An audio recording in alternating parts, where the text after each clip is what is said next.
la séance que tu nous as présentée. Est-ce que tu peux nous dire un petit peu les options, comment tu vois les choses sur les aspects défensifs de la formation de la jeune joueuse, au regard de tes responsabilités sur la filière et les franges jeunes et le travail que tu peux effectuer au pôle de Toulouse? Sur les aspects défensifs, il y a toujours cette dualité entre l'aborder au travers des systèmes et l'aborder au travers des intentions. Bon, moi je suis plutôt d'avis, la vérité elle est au milieu de tout ça, de toute manière.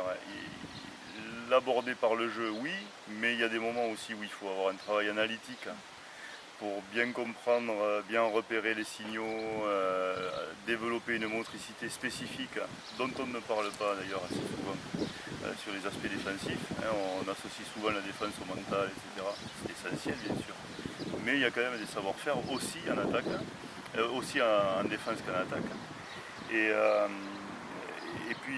surtout mettre en place de la lecture des signaux qui permettent de fonctionner ensemble. Seul et ensemble. Et comment se servir aussi des initiatives qui peuvent être prises par les autres à côté. Comment moi je peux rentabiliser cette initiative-là. Alors que souvent on voit des actions individuelles de dissuasion, souvent, mais qui ne sont pas suivies d'effet par les autres. Donc voilà, l'idée c'est ça. Voilà, c'est ça. Et chez les filles, je trouve qu'on est un petit peu trop frileux sur les aspects fille à fille. Bon, ça, il y en a qui vont dire que c'est le dada toulousain, mais je trouve que dans les apprentissages, l'apprentissage par le biais de la fille à fille, déjà ça construit des choses par rapport au duel, et quoi qu'on dise, quel que soit le dispositif, quand tu perds des duels, eh bien, tu mets en danger l'équipe entière. Donc développer cet aspect duel, les actions associées, d'alignement, quand est-ce que je viens aider, quand est-ce que je viens pas aider. Ça se voit bien quand on l'aborde par la fille à fille.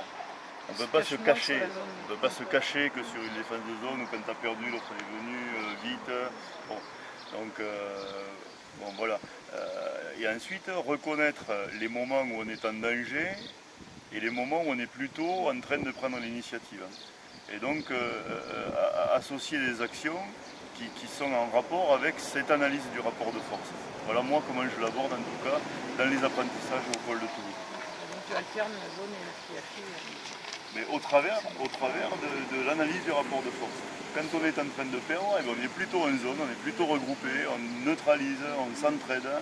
Et quand on a mis par contre le porteur de balle en difficulté, on est plutôt en train de s'éclater et d'accentuer cet état de stress du porteur de balle pour essayer de récupérer la balle. Et donc là on est plutôt en fille à fille.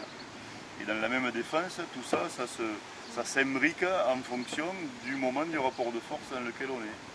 Tu es en danger, on essaye de se protéger en essayant de reprendre l'initiative. Tu es en train d'avoir l'initiative, tu prends l'initiative, mais tout en n'oubliant pas de se protéger si on la perd. C'est les histoires des vases communicants. Voilà, c'est un petit peu ça la logique. Ok, merci Didier.